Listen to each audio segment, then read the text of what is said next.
Okay, so today let's discuss on the topic how RBI handles the great lockdown. So RBI has shared two rounds of its monetary policy announcement. What are the benefits or what are the steps that it has been taking out to revive the economy is what we have to look. So IMF has already called the economic crisis as a great lockdown, which is considered to be one of the worst depression which is after the Great Depression of 1929. I know everybody would have crossed this word Great Depression of 1929, which has changed a lot of economic policies all over the world. So it is considered now the current lockdown is to be considered as the Great Lockdown by the IMF. So coming to the next point, so the current loss of the global economy for the current lockdown is expected to be $9 trillion, which is a huge sum. So what kind of question can UPSC frame out of it? Let's look at that point. So this is very important topic with the aspect of mains. So UPSC is very interested to know the factors or the steps that government is taking or how well we understand such concepts. So they can frame a question like this. So what can or the measures by RBI to boost the economy during the COVID-19 lockdown? Okay, so to handle such questions, we have to consistently follow the current affairs and news articles because these all are summed up from a different articles altogether into a particular material. What I'm sharing it to you right now. So let's consider it like this. So I'll go through each and every topic one by one. So cutting the reverse repo rate. So what is the reverse repo rate? So let's understand what is reverse repo rate and then we'll understand why we need to cut the reverse repo rate. So currently what RBI does is RBI lends money to banks, okay, at a interest rate is known as repo rate. Okay, so repo rate is a rate, it is an interest rate at which RBI lends to its bank. Okay, so then what is the reverse repo rate?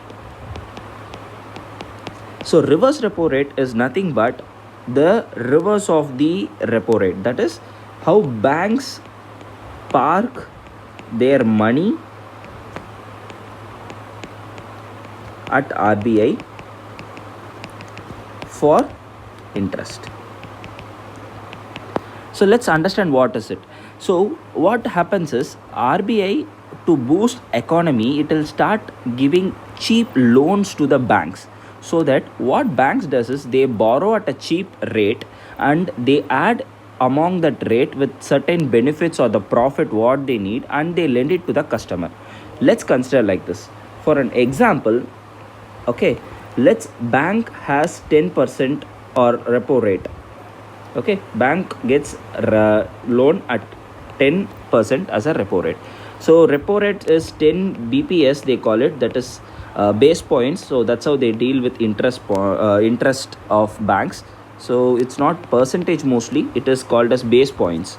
Okay, so this 10 repo rate is at rate which the bank gets its money from the RBI. So now this can add plus 1% of BPS as a profit and it can lend to the customers as 11%.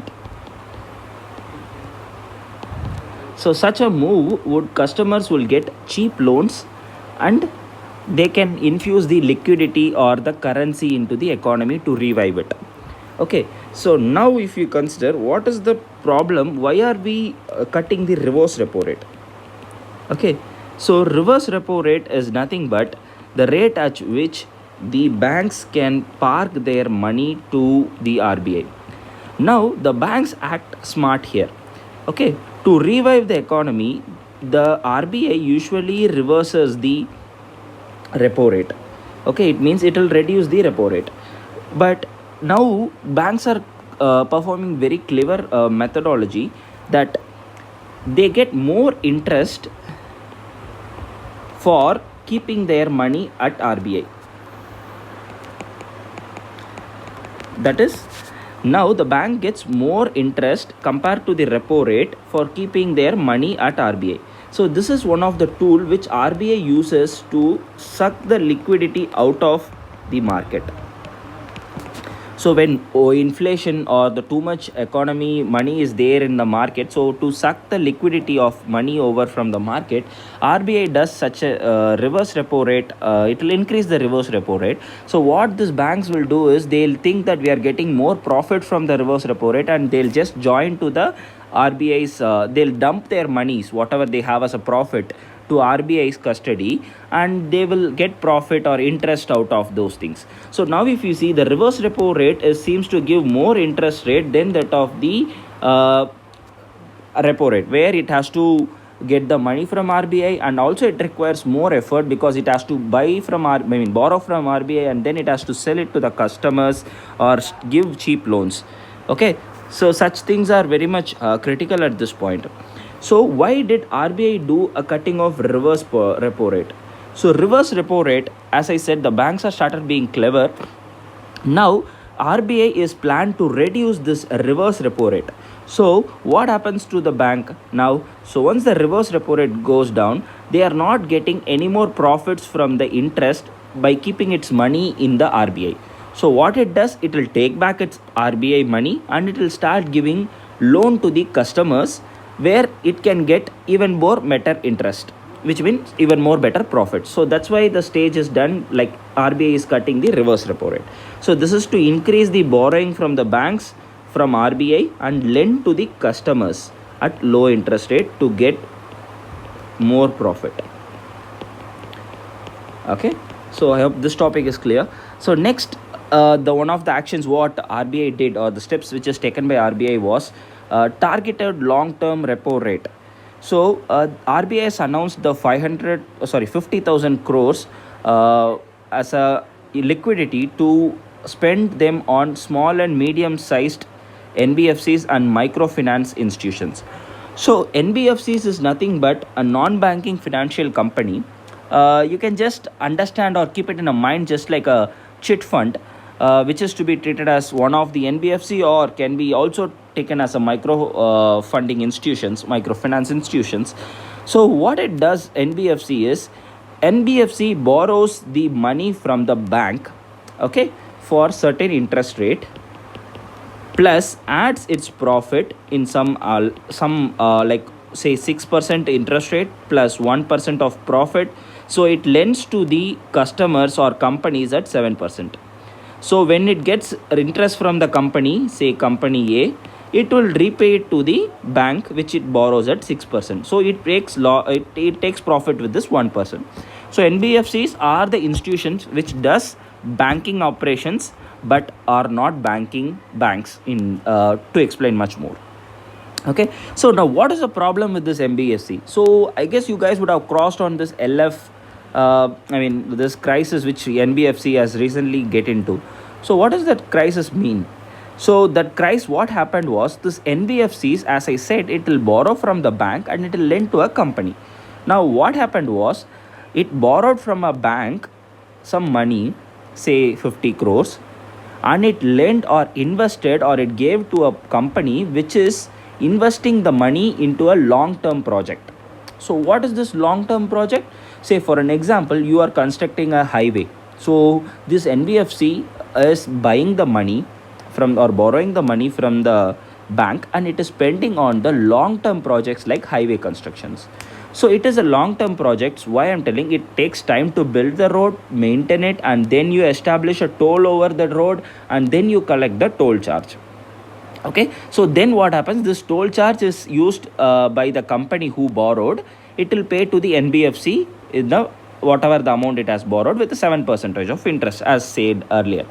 Now NBFC has to pay his interest rate regularly to the bank, and it is this company which is borrowed, it is a long term project, so it will take time for it to get profit. So once it get profits only, then only it can repay it to the NBFC, and NBFC can repay it to the bank. So this is not happening. So this is what the crisis that recently happened in India. So the NBFCs are already under the stress. So the current lockdown will even more increase the stress. So that's the reason that RBI has announced such a liquidity amount of 50,000 crores to at LTLTRO. So what does that means? LTRO is a long term repo rate. So it is nothing but when you say repo, it is always a short term lending. Okay, so here it is specifically mentioned as long term, which means it is like 1 to 3 years of time.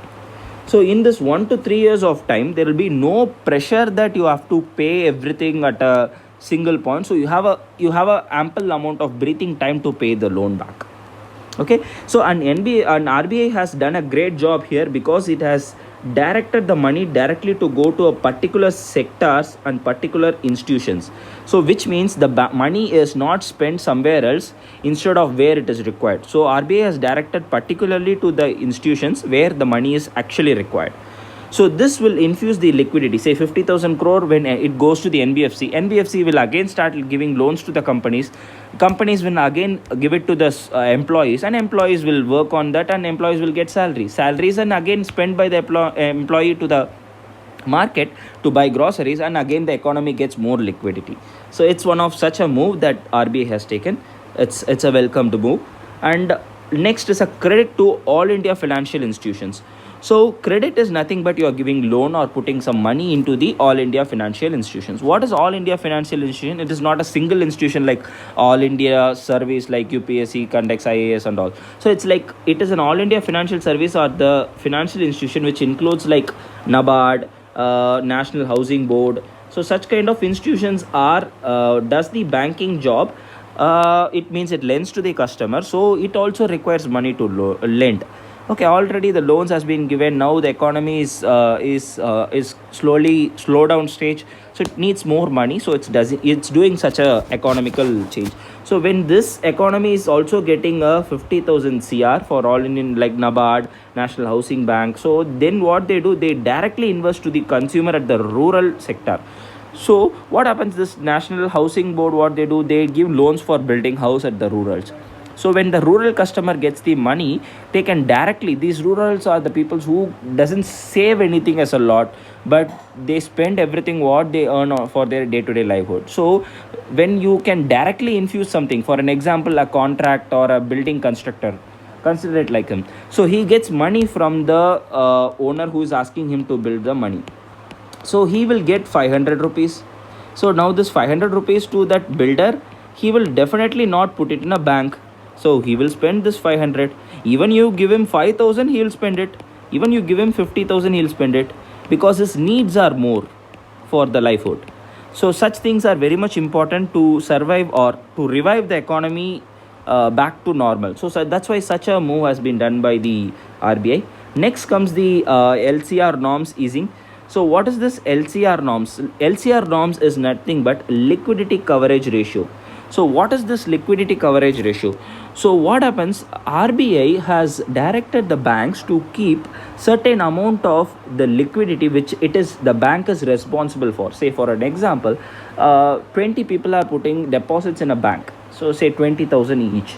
So now it were somewhere around 2 lakhs. The bank has to keep it as a liquid amount. Whenever the depositor comes and asks, it has to pay back. So in such a case, it has to keep certain liquidity ratio as per the RBI norms. Okay, so it was earlier, it was kept as 100%. So the net liquidity has been kept 100%. Now it has been eased to 80%, which means the 20% which is it is keeping as under the LCR would now be given as loans. So once you give loan at cheap rates, customers will buy more, invest more, and they'll spend more, and thus the economy can come out. So what happens, see, as I explained, so 100% means the net outflow of the money by the banks in the next 30 days. So LCR is nothing but the net outflow, that is planning that bank has that next 30 days how much it will spend or how much it would give the depositors bank. So such money is kept as a LCR ratios. Now it can keep only 80% of it, doesn't require 100%. So consider like this, bank has to spend next 1 crore in the next 30 days. It would require 1 crore in next 30 days for the giving back to the depositors or giving back to the new salary persons, and then giving loans, etc. Now 100% in the sense it has to keep 1 crore with it itself always. Now when you say 80%, it will keep only 80 lakhs with them, and it will spend the rest 20 lakhs to the customers, or it will give us a loan, or it will do an investment. Okay, so that's one of the key thing. So then the easing of NPA. So NPA is nothing but NPA is a non-performing asset. That means whenever you give a loan and that loan is not getting repaid by the borrower, then it is called as a stressed asset. After certain days, the stressed asset gets growing, and after 3 months, say the loan borrower is not paying us anything, so then it gets into the category of NPA. Okay, so NPA is non-performing asset. It means it has no performance or no benefit out of the asset. So loan is also considered to be an asset, which is to be noted here. So during the lockdown, what happens is many companies may not able to repay their loans in which they borrowed from the banks, because of their lockdown, because of their non-functionality, or because of the people not coming to purchase their product, or the production has stopped, no labor resource. So whatever it can be, so that can be during lockdown, the economic activity has been stopped, so the business will struggle to pay back the loans. That would in turn say, if it is locked down for 45 days, it would categorize as stressed asset already, and asset which has been already stressed for before the lockdown, it will go to the NPA sector or NPA category.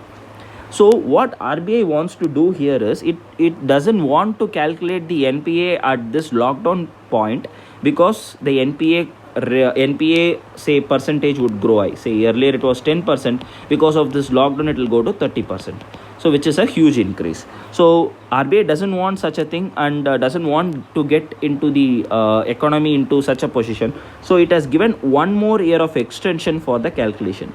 It means this year you don't need to consider who has not paid their assets back, but from the next year onwards it will do consider that who has not paid, and it will properly calculate the NPA, which is a good sign. So at last, the most important thing is way and means advances. So this is one of the important tool which provides more funding to the state. So this is one of the important thing which is given to the states. So due to COVID-19, the states are under allocating lot of financial means to the people, like giving 1,000 rupees per ration card. So such kind of schemes are in place. So to get more money, or to provide more money to the state, it is not a grant. So you have to understand what is a grant. So grant is nothing but somebody is willing to give you a money, certain amount of money, as they are willing. So here center is not doing, or RBI is not providing a grant. So here what they are doing is means and ways are a window in which the states can borrow. States can borrow at repo rate to meet their short term revenue or finance shortage. Short term finance shortage. Okay, so they borrow at a rate of repo rate. So they borrow from RBI to meet the shortfall in the revenue or in the expenditure. So now RBI has even more reduced the interest rate at which they can get the ways and means advance expansion, and also it is also given in the rate of repo rate, right? So there is some limits. For an example, one state can get only 20% of loans through, say, ways and means advance. Okay, now this has been increased to 50%, consider. So then the states can borrow more to a limit of 50% of its GDP, then it can give or spend more in the expenditure. So that's all. So to highlight, go back once. So ways and means advance expansion, like state has given more limit to borrow from RBI, easing of NPA norms, not to have NPA assets in the list. Going back, you have LCR norms easing, which is liquidity coverage ratio, that the next 30 days spending of a bank should be kept as a liquidity on the prior end, and this 100% was earlier, and now it is 80%, and it has been giving 50,000 crore to all India financial institutes like NABARD, National Housing Board, which will infuse liquidity. And long-term repo rate, as I said, targeted long-term repo rate is a repo rate at which you lend loan to the customer at 1 to 3 years. so which is to be directed towards the small and medium sized NBFCs and microfinance institutions. So the last thing is cutting the reverse repo rate. I know I have explained why the reverse repo rate is being used by banks as a clever idea, and these are the topics, and you can write it for 150 words to get one mains question. You can expect one mains question on this. So that's it. Thank you.